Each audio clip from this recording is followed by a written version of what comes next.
Hello guys, welcome back to my YouTube channel EN learners. I hope आप सब अच्छे होंगे। तो चलिए गाइज, आज की वीडियो को स्टार्ट करते हैं। तो आज की वीडियो जो है आपकी वो करिकुलम से रिलेटेड है। ये आपका एक ऐसा टॉपिक है जो आपको हर एग्जाम में देखने को मिलता है, चाहे आप बीएड कर रहे हो, एमएड कर रहे हो या फिर आप यूजीसी नेट कर रहे हो।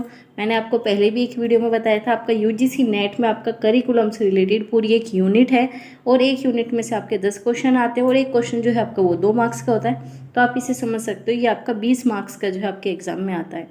ये आपका सी टेट हुआ, यूपी टेट हुआ, कोई भी आपके स्टेट के टेट हुए, उसमें भी ये क्वेश्चन जो है, उसमें भी ये टॉपिक जो है पूछा जाता है। तो ये आपका बहुत इंपॉर्टेंट टॉपिक है जो कि आपको अच्छे से क्लियर होना चाहिए। तो आज हम इस वीडियो में कंप्लीट डिस्कशन करने वाले हैं कि आपका करिकुलम होता क्या है, इसका अर्थ क्या है, इसकी परिभाषा क्या है, इसकी प्रकृति क्या है, इसका क्षेत्र क्या है।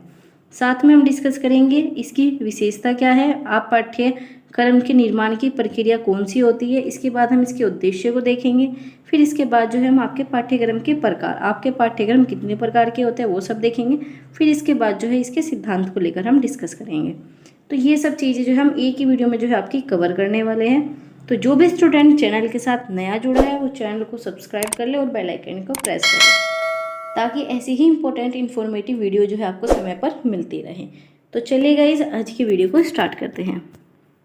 तो जैसे कि आप देख पा रहे हो, सबसे पहले हम डिस्कशन करने वाले हैं कि आपका पाठ्यक्रम का अर्थ और परिभाषा होती क्या है। तो जैसे आपके यहाँ पर लिखा हुआ है पाठ्यक्रम का अर्थ। पाठ्यक्रम एक ऐसी नीति है जिसके आधार पर समस्त शिक्षण कार्यों का क्रियान्वयन किया जाता है।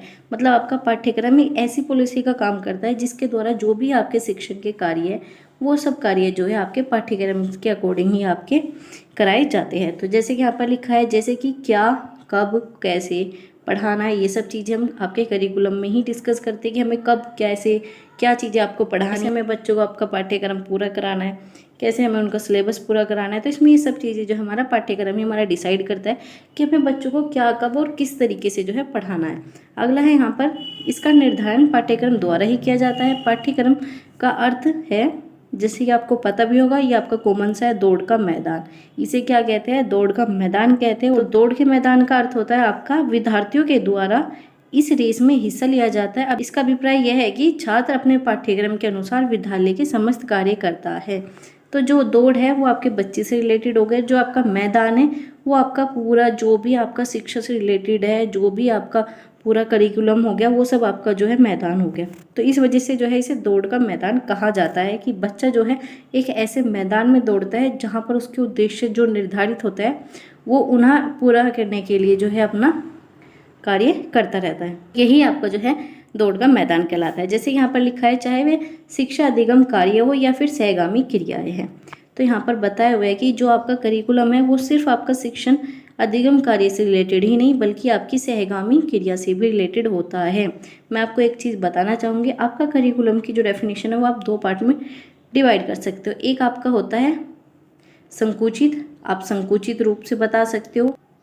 संकुचित में अगर आपसे कोई पूछेगा कि संकुचित अर्थ में अगर आप पाठ्यक्रम को निर्धारित करोगे तो आप सिर्फ इतना कहोगे कि संकुचित अर्थ में पाठ्यक्रम का मीनिंग या फिर आशय यह है कि जिसमें हम शिक्षा के द्वारा जो भी आपका पाठ्यक्रम, जो भी आपका कक्षा के अंतर्गत आने वाली क्रियाएं हैं, जो आपके कक्षा के अंदर पाठ्यक्रम कराया जाता है, जो सारी चीज़ें सिखाई जाती है वो आपका पाठ्यक्रम होता है। लेकिन दूसरा जो है आपका विस्तृत रूप में ये कह सकते हो, जो आपका पाठ्यक्रम कक्षा के भीतर या फिर कक्षा के बाहर या फिर बाहरी जीवन में भी जो सारी चीज़ें कराई जाती है उसके पूरे जीवन से रिलेटेड वो सब जो है आपका करिकुलम में आता है।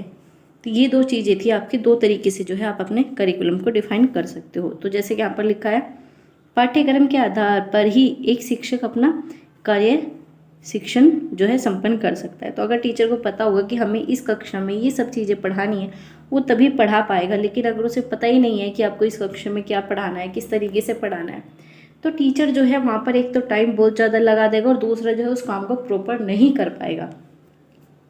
तो यही होता है आपका। तो ये सब चीज़ें जो है आपको समझ में आ गई होगी। अब आगे देखते हैं हम।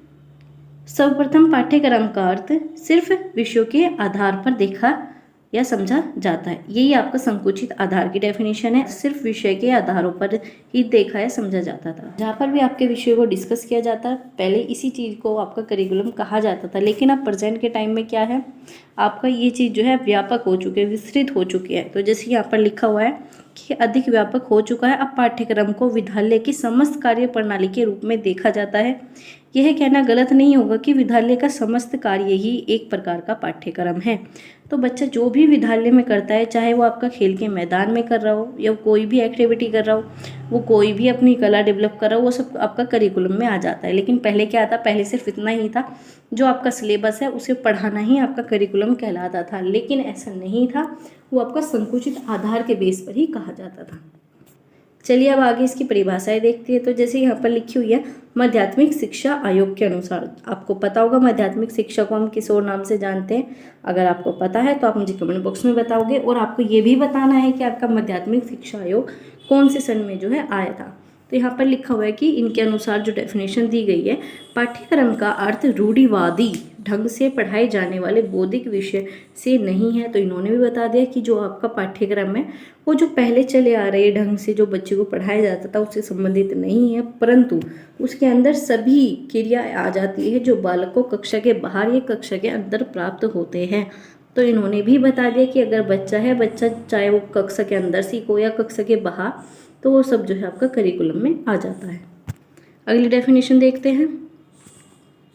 होर्न महोदय के अनुसार, तो इन्होंने क्या कहा था, इन्होंने कहा था पाठ्यक्रम वह है जो बालकों को पढ़ाया जाता है, यह शांतिपूर्ण पढ़ाने या सीखने से अधिक है, इससे उद्योग, व्यवसाय, ज्ञानोपार्जन, अभ्यास और क्रियाएं सम्मिलित है। यहाँ पर आपका है जो है वो रह गया। तो ये सब चीज़ें जो है आपकी होर्न महोदय ने कहा था। इन्होंने यही कहा था कि जो बच्चे को हम पढ़ा रहे हैं और जो भी उसमें उद्योग, व्यवसाय, इन सबको रिलेटेड करने वाली जो भी क्रियाएं होती हैं वो सब आपके पाठ्यक्रम में सम्मिलित होती है। अगला है आपका मुनारो महोदय के अनुसार, इन्होंने कहा था कि पाठ्यक्रम में वे सभी क्रियाएं जो है सम्मिलित है जिनके हम शिक्षा के उद्देश्य की प्राप्ति हेतु विद्यालय में उपयोग करते हैं। तो इन्होंने कहा था कि आपकी जो भी पाठ्यक्रम है उसमें जो भी क्रियाएं होगी और वो क्रियाएं जो है आपके जो भी शिक्षा के उद्देश्य निर्धारित किए गए हैं उन्हें प्राप्त करने के लिए जो आपके विद्यालय में होगी वो सभी जो है आपका पाठ्यक्रम कहलाता है। आपकी जो अगली डेफिनेशन है वो आपकी पाल हिस्ट महोदय के अनुसार, इन्होंने कहा था कि सभी क्रियाएं का प्रारूप जिनके द्वारा शैक्षिक लक्ष्य तथा उद्देश्य की प्राप्ति होती है वही पाठ्यक्रम है। तो ये सारी डेफिनेशन में से आपको जो भी 3 डेफिनेशन आपको इजी लगे वो आपको याद कर लेनी है। तो ये सब चीज़ें आपको समझ में आ गई। चलिए अब आगे डिस्कस करते हैं पाठ्यक्रम की प्रकृति। इनसे भी आपके क्वेश्चन पूछे जाते हैं। जो मैं आपको ये सारी चीज़ें दिखा रही हूँ इनसे आपके क्वेश्चन आते ही है, तो आपको ये सब चीज़ें याद रखनी ही होगी। तो आपके पाठ्यक्रम की प्रकृति, आपकी सबसे पहली प्रकृति ये है कि पाठ्यक्रम की प्रकृति में वे सभी अनुभव समाहित होते हैं जो विद्यालय में शिक्षा के लक्ष्य की प्राप्ति के लिए प्रयुक्त किए जाते हैं। तो यहाँ पर इन्होंने ये बता दिया कि जो आपके पाठ्यक्रम में जो भी बच्चा अनुभव करता है या टीचर करता है वो सब क्या होता है, वो सभी आपका पाठ्यक्रम का ही पाठ कहलाता है। तो ये आपका सबसे पहली प्रकृति हो गई। अगला है आपका पाठ्यक्रम की प्रकृति में शिक्षार्थी के ज्ञान की वृद्धि हेतु नियोजित सभी परिस्थितियाँ तथा उन्हें उचित क्रमबद्ध करने के सैद्धांतिक आधार सम्मिलित होते हैं। तो आपके पाठ्यक्रम में क्या किया जाता है, जो आपके विद्यार्थी होते हैं, जो आपके शिक्षार्थी होते हैं, उनके ज्ञान की वृद्धि हेतु जो भी कार्य, जो भी परिस्थिति वहाँ पर नियोजित की जा रही है वो सभी जो है आपकी पाठ्यक्रम की प्रकृति के अंतर्गत आती है। तो अगला है आपका पाठ्यक्रम की प्रकृति सैद्धांतिक विषयों के साथ साथ अनुभव की संपूर्णता भी समाहित होती है। तो जो ये चीज़ें पहले नहीं होती थी लेकिन अब जो है आपके अनुभव को भी इसमें इंक्लूड किया जाता है। पाठ्यक्रम का जो बोर्ड मीनिंग या प्रकृति यही है कि हमें सिर्फ सैद्धांतिक विषयों को नहीं पढ़ाना, हमें बच्चों को अनुभव भी प्रदान करना है ताकि वो उन अनुभव से अपने जीवन में जो भी उसकी समस्या आ रही है उनका समाधान जो है वो कर सके। तो इसके बाद यहाँ पर लिखा हुआ है जिनको शिक्षार्थी विभिन्न औपचारिक संसाधनों से प्राप्त कर सकता है, जैसे कि वो कक्षा के बाहर भी बहुत सारी चीज़ें सीख सकता है। आपका जो 4th प्रकृति है वो है आपकी पाठ्यक्रम में शिक्षार्थी को वे सभी अनुभव जिन्हें वह कक्षा, प्रयोगशाला, खेल का मैदान, पुस्तकालय, पाठ्येतर क्रियाओं द्वारा प्राप्त करता है तथा समाहित होते हैं। तो आपके शिक्षार्थियों के वे सभी अनुभव आएंगे, चाहे वह कक्षा में सीख रहा हो, वह आपके प्रैक्टिकल लैब में सीख रहा हो, वह खेल के मैदान में सीख रहा हो, वह पुस्तकालय में जाकर सीख रहा हो, वह जो भी आपकी क्रियाएं कर रहा है उन सबसे जो भी चीज़ें सीखता है वो आपके पाठ्यक्रम का ही पार्ट मानी जाती है। तो आगे देखते हैं आपका पाठ्यक्रम का क्षेत्र। पाठ्यक्रम का क्षेत्र आपको पता होना चाहिए क्या है। तो चलिए अब देखते हैं। यहाँ पर लिखा हुआ है सामान्य बोलचाल की भाषा में विद्यालयों में विद्यार्थियों को शिक्षित करने के लिए जो किया जाता है वह पाठ्यक्रम के नाम से जाना जाता है। ये सब चीज़ें हमने देख ली। अब आगे देखते हैं पाठ्यक्रम को विद्यार्थी में उन समस्त अनुभव के रूप में परिभाषित किया जाता है जिनका दायित्व विद्यालय अपने ऊपर लेता है। आपके पाठ्यक्रम का जो दायित्व है वो आपके विद्यालय को ही होता है। इसका दायित्व जो है बच्चों को नहीं मिलता, ये आपके टीचर या फिर आपके स्कूल की जिम्मेदारी होती है, वहाँ का जो प्रशासन है उसकी जिम्मेदारी होती है।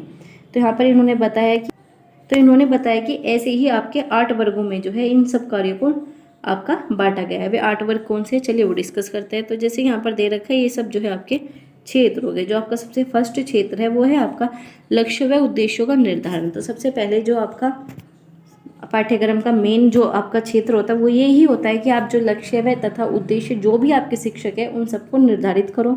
इससे अगला जो है आपका वो है आपका बालक के संज्ञान विकास का पोषण। जो भी बालक की संज्ञानात्मक चीज़ें हैं, संज्ञानात्मक विकास है, आपको उसे डेवलप करना है। इससे आगे जो है आपका बालक का मनोवैज्ञानिक एवं सामाजिक स्वास्थ्य है, ये भी जो है आपका क्षेत्र में इंक्लूड हो जाता है। जो भी आपकी मनोवैज्ञानिक होते हैं, सामाजिक आधार होता है, वो सब जो है आपके पाठ्यक्रम के क्षेत्र में इंक्लूड किया जाता है। अगला है आपका अधिगम हेतु व्यवस्था। आपको बच्चों को सिखाना है, इसलिए इस चीज़ की व्यवस्था भी करनी होगी। शैक्षिक स्रोतों का उपयोग, जो भी आपके शिक्षक के क्षेत्र में जो भी आप सोर्स यूज़ करोगे आपको उनका यूज़ करना है। अगला है आपका छात्रों का व्यक्तिगत बोध तथा उनके अनुरूप शिक्षण व्यवस्था। तो इसमें जो भी बच्चा है उसकी व्यक्तिगत चीज़ों को भी हम ध्यान रखेंगे, उसकी व्यक्तिगत विभिन्नताओं को भी हम ध्यान में रखकर जो है अपने पाठ्यक्रम का निर्माण करेंगे। तो ये भी इसके क्षेत्र के अंतर्गत आता है। अगला जो है आपका समस्त कार्यक्रमों तथा बालकों के कार्यों का मूल्यांकन करना। इससे आगे की है आपके नवीन प्रकृतियों का सहचार्य। जो भी बच्चों के अंदर नवीन प्रवृत्ति उत्पन्न होती है आपको उनका भी यूज़ करना है, उन्हें भी बच्चों को पढ़ाना है। तो ये सब चीज़ें आपकी हो गई है, आपके 8 पार्ट में डिवाइड थी। लेकिन जो आपकी सबसे मेन मानी जाती है, जो आपका मेन क्षेत्र होता है, वो आपका सिर्फ इन 3 पॉइंट से डिस्कस किया जाता है। एक तो आपकी शैक्षिक क्रियाएं होनी चाहिए, दूसरा आपका पाठ्य सहगामी क्रिया जिसे आप को करिकुलम एक्टिविटीज़ कह देते हो, और तीसरा जो है आपका रुचि कार्य। तो ये सब तीनें जो है आपके ये मोस्ट इंपॉर्टेंट आपके क्षेत्र के अंतर्गत आ जाती है। तो आप इन्हें भी याद कर सकते हो। आपकी शैक्षिक क्रियाएं, पाठ्य सहगामी क्रियाएं, आपकी रुचि कार्य, ये सब जो है आपके क्षेत्र के अंतर्गत आते हैं। अब चलते हैं आपके पाठ्यक्रम की विशेषता। तो यहाँ पर आपके पाठ्यक्रम की विशेषता लिखी हुई है। तो आपके यहाँ पर सबसे पहली विशेषता है जो है वो है आपके पाठ्यक्रम जो है परिवर्तनशील है। जैसे कि आपने देखा होगा पहले जो आपका पाठ्यक्रम चलता था और जो अब आपका पाठ्यक्रम चलता है उसमें जो है आपका टाइम के अकॉर्डिंग जो है उसमें डिफरेंस आता जा रहा है। तो यही कारण है कि आपका जो पाठ्यक्रम है वो परिवर्तनशील है, और ये परिवर्तनशील होना भी चाहिए, क्योंकि ज़रूरी नहीं जो काम जो है आपका 10 साल पहले काम आ रहा था वो अब भी आए, क्योंकि प्रकृति का नियम ही है कि आपको समय समय पर बदलाव लाना जरूरी होता है। तो यही आपका पाठ्यक्रम की विशेषताओं के अंतर्गत आता है कि पाठ्यक्रम जो है वो आपका परिवर्तनशील होता है। तो जैसे कि समाज की आवश्यकताओं को देखते हुए पाठ्यक्रम में निरंतर बदलाव किए जाते हैं। अगला है आपका शिक्षक के उद्देश्य के आधार पर ही पाठ्यक्रम का निर्माण किया जाए। यही होना चाहिए कि आपका पाठ्यक्रम ही ऐसा है जिससे आपके शिक्षक के उद्देश्य की पूर्ति हो सके। ये दोनों चीज़ जो है आपस में रिलेटेड है, इस चीज़ का आपको ध्यान रखना है। आपने अभी डेफिनेशन भी पढ़ी थी कि शिक्षक के उद्देश्य की पूर्ति करने के लिए जो भी क्रियाएं की जाती है वो आपका पाठ्यक्रम कहलाती है। अगला है आपका पाठ्यक्रम के द्वारा छात्रों के व्यक्तिगत का विकास किया जाता है। जो बच्चों की पर्सनैलिटी है उसका भी डेवलपमेंट हम आपके पाठ्यक्रम के द्वारा कर सकते हैं। इसके बाद जो है आपका पाठ्यक्रम को क्रियान्वित रूप से विद्यालय तथा शिक्षकों द्वारा, जैसे मैंने आपको बताया कि पाठ्यक्रम को लागू करने का काम किसका होता है, वो आपका विद्यालय या फिर शिक्षकों का होता है। आगे जो है आपका पाठ्यक्रम द्वारा हम छात्रों में व्यवहार में वंचित परिवर्तन ला सकते हैं। वंचित परिवर्तन का वो मीनिंग होता है कि जो हम परिवर्तन लाना चाहते हैं वो परिवर्तन हम ला सकते हैं। आपके शिक्षक का उद्देश्य यही है कि हमें जो परिवर्तन लाने चाहिए बच्चे में परिवर्तन आ सके। तो वो ही काम जो है आपका पाठ्यक्रम भी करता है, क्योंकि पाठ्यक्रम का मतलब ही है कि जो भी उद्देश्य निर्धारित किए गए उनकी पूर्ति जो है आप पाठ्यक्रम के माध्यम से करते हो। अगला जो है आपका पाठ्यक्रम के द्वारा हम बच्चों में समस्या समाधान की प्रवृत्ति में वृद्धि की जाती है। तो बच्चे को हम इस काबिल बना देते हैं कि अगर उसे आने वाले टाइम में कोई समस्या आती है तो उसकी समस्या का समाधान बच्चा जो है खुद से कर पाए, उसका समाधान जो है खुद से खोज सके। अगला है आपका पाठ्यक्रम के द्वारा बच्चों में ज्ञानात्मक, भावात्मक तथा क्रियात्मक कुशलताओं का विकास किया जाता है। तो आपने पढ़े होंगे, ब्लूम की टैक्सोनॉमी पढ़ी होगी, उसमें आपके 3 पक्ष जो है सबसे मेन माने जाते हैं। एक आपका ज्ञानात्मक, भावात्मक और दूसरा क्रियात्मक। तो पाठ्यक्रम का मेन मकसद यही होता है कि इन तीनों का ही विकास किया जा सके। तो चलिए अब आगे देखते हैं आपके पाठ्यक्रम निर्माण की प्रक्रिया। तो अब हम जानने वाले हैं कि प्रोसेस ऑफ करिकुलम डेवलपमेंट क्या होता है।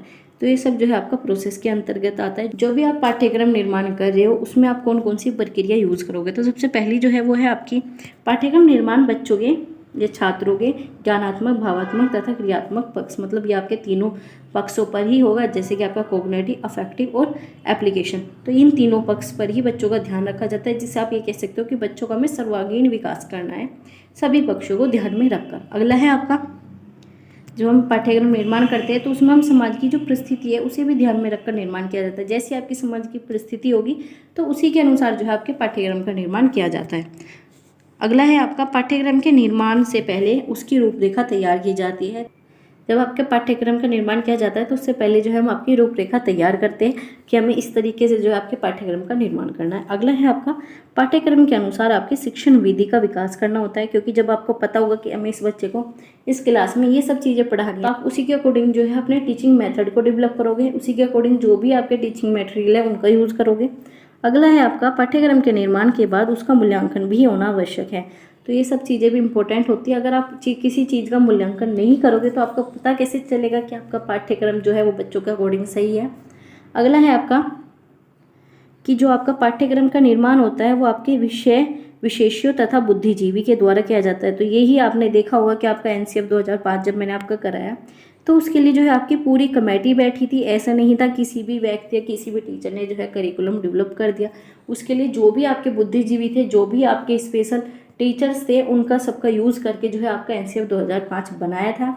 तो ऐसे ही आपके किसी भी पाठ्यक्रम का निर्माण करने के लिए जो भी आपके विशेषज्ञ होते हैं उनका प्रयोग किया जाता है। अगला है आपका, पाठ्यक्रम के निर्माण के समय मनोवैज्ञानिक, सामाजिक, दार्शनिक आधारों का ध्यान रखते हुए आपके पाठ्यक्रम का निर्माण किया जाता है।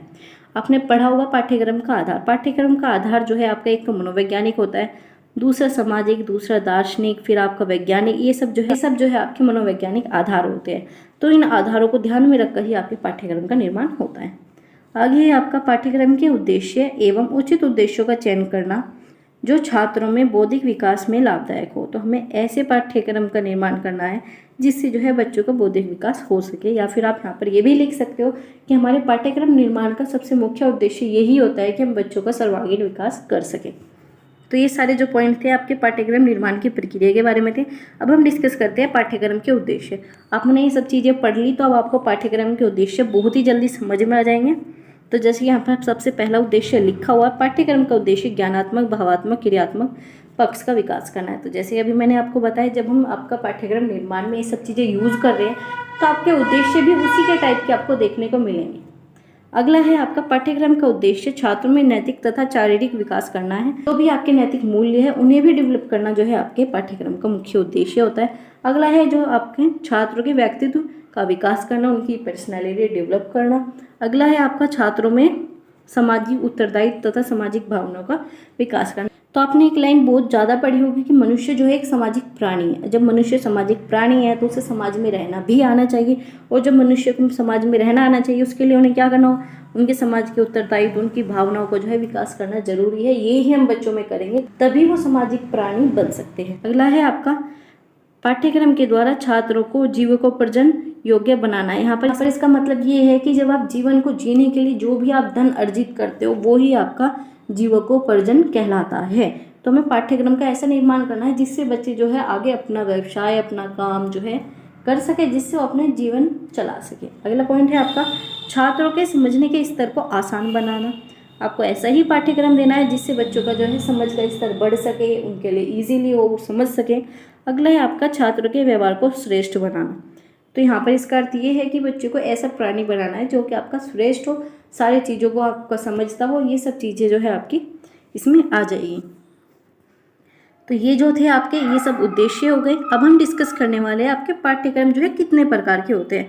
तो यहाँ पर जो आपके पाठ्यक्रम दिखाई गई है, तो आपके पाठ्यक्रम वैसे तो वो टाइप के होते हैं, लेकिन यहाँ पर जो है आपके मेन टाइप है जो कि आपके पूछे ही जाते हैं। तो आपका सबसे पहला हो गया बाल केंद्रित पाठ्यक्रम। बाल केंद्रित पाठ्यक्रम नाम से ही समझ में आ रहा है कि इसमें जो है बाल केंद्र में है। बाल केंद्रित मतलब आपका चाइल्ड सेंटर, जो आपने NCF में पढ़ा था, मैंने कुछ टाइम पहले जो आपकी वीडियो अपलोड की है, आपने उसमें देखा होगा कि NCF ने इसी चीज़ पर बल दिया है कि बाल केंद्रित जो है शिक्षा प्रदान की जानी चाहिए। इसमें जो है बच्चों के अकॉर्डिंग जो है हम अपने पाठ्यक्रम का निर्माण करेंगे। अगला जो है आपका विषय केंद्रित। विषय केंद्रित कौन सी होती है, जो आपका सब्जेक्ट सेंटर्ड। आप इसमें सब्जेक्ट को सेंटर में रखते हो कि हमें ये सब चीज़ें पढ़ाई जानी है, तो इसी के अकॉर्डिंग जो है आप अपना करिकुलम डेवलप करोगे। अगला जो है आपका कार्य क्रिया केंद्रित या फिर आपका एक्टिविटी सेंटर, जहाँ पर हमें किसी चीज़ की एक्टिविटी वगैरह करानी है या एक्टिविटी बेस पर जो करिकुलम होता है उसे आपका क्रिया केंद्रित पाठ्यक्रम कहलाया जाता है। अगला है आपका फोर्थ अनुभव केंद्रित। अनुभव केंद्रित आपका इस टाइप में हो जाता है जब हम बच्चों को वहाँ पर एक्सपीरियंस देने की बात करते हैं, हम ऐसे करिकुलम का डेवलपमेंट करते हैं जहाँ पर बच्चे जो है एक्सपीरियंस गेन कर पाए, उस एक्सपीरियंस को अपने जीवन में यूज़ भी कर सके। तो आपका पांचवा है शिल्पकला केंद्रित पाठ्यक्रम। तो क्राफ्ट सेंटर करिकुलम से तात्पर्य आपने जब पढ़ा होगा गांधी जी की तालीम शिक्षा आपने बीएड में पढ़ा होगा, तो उसमें ये था कि शिल्प ऐसी चीज़ें होती है जिसमें बच्चा जो है करके सीख पाए और साथ में जो है उससे जो उसका धन अर्जन भी हो सके। धन अर्जन का मतलब ये है कि वो अपनी जीविका चला सके, जैसे कि आपका बुनाई सिलाई कढ़ाई या फिर आपका लकड़ी का काम हो गया, ये सब चीज़ें जो है आपके शिल्पकला के केंद्रित में आते हैं। शिल्पकला केंद्रित पाठ्यक्रम से तात्पर्य यही है कि मनुष्य को जो है आपकी शिल्प से आपकी कला से रिलेटेड जो है चीज़ें सिखाना, जिसमें कि आपका कढ़ाई बुनाई जैसे कि अभी सब चीज़ें मैंने आपको बताई, ये सब चीज़ें जो है इसमें इंक्लूड कर दी जाती है। अगला है आपका कोर करिकुलम। कोर करिकुलम को आपका जो है एक छिपा हुआ करिकुलम भी कहते हैं। इसमें क्या होता है, कुछ चीज़ें ऐसी होती है जो आपको बच्चों को सिखानी होती है, लेकिन आप उसे डायरेक्ट वे में ना सिखाकर इनडायरेक्ट वे में बच्चों को सिखाते हो।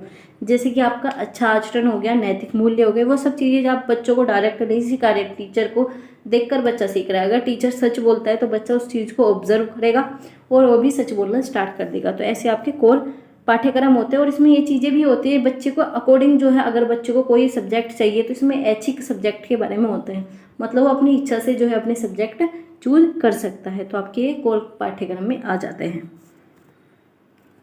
तो इसके अलावा भी आपके कुछ पाठ्यक्रम हैं, जैसे कि यहाँ पर लिखा हुआ है, आप ये पाठ्यक्रम भी देख सकते हो। जैसे कि आपका मैंने बता दिया विषय केंद्रित वाला तो हो गया आपका। दूसरा है आपका परंपरागत या फिर शास्त्रीय पाठ्यक्रम, जो आपका पहले समय में चलता आ रहा था, जैसे आपने गुरुकुल में शिक्षा प्रणाली देखी होगी, तो वो सब पाठ्यक्रम जो है इसके अंदर आ जाएगा। अगला है आपका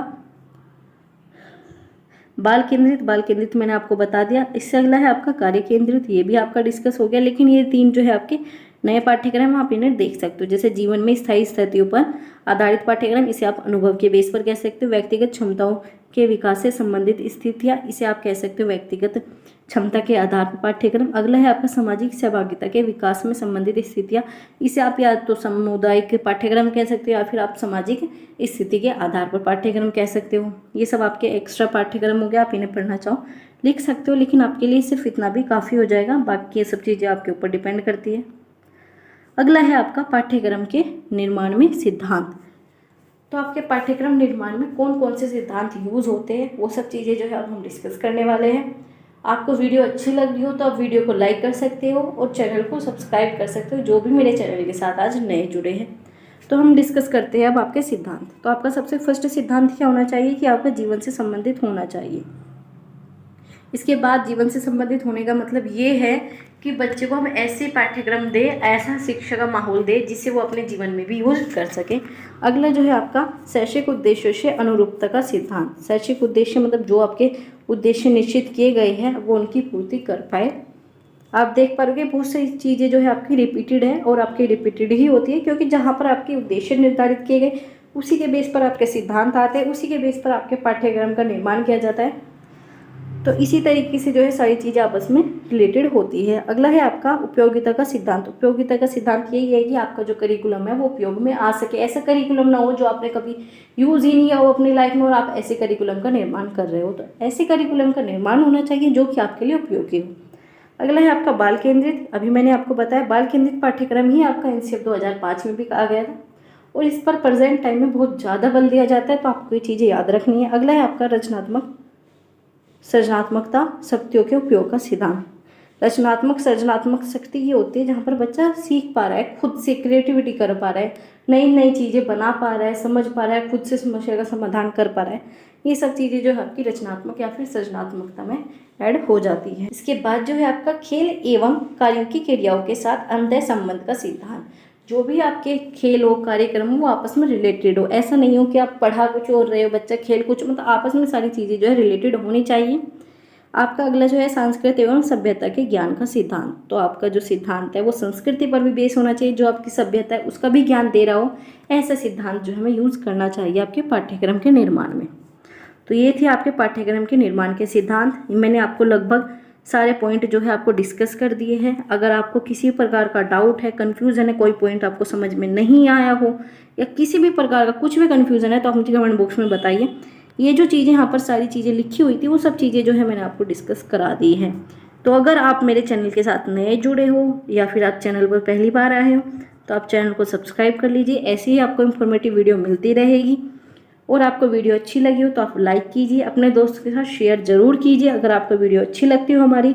इसके बाद जो भी आपका कमेंट है, जो भी आप वीडियो के बारे में बताना चाहते हो, आप कमेंट बॉक्स में बता सकते हो कि आपको वीडियो कैसी लगी। अगर आप अपना रिव्यू देना चाहते हो वीडियो के लिए तो आप उसे जो है कमेंट बॉक्स में लिख सकते हो, या फिर आपका कोई डाउट भी है तब भी आप जो है कमेंट बॉक्स में पूछ सकते हो। और अगर आपको इसकी PDF चाहिए तो आप मुझे बता देना, मैं आपको टेलीग्राम चैनल पर भेज दूंगी। तो बस आज की वीडियो में इतना ही था। Thanks for watching, keep learning, keep supporting EN learner.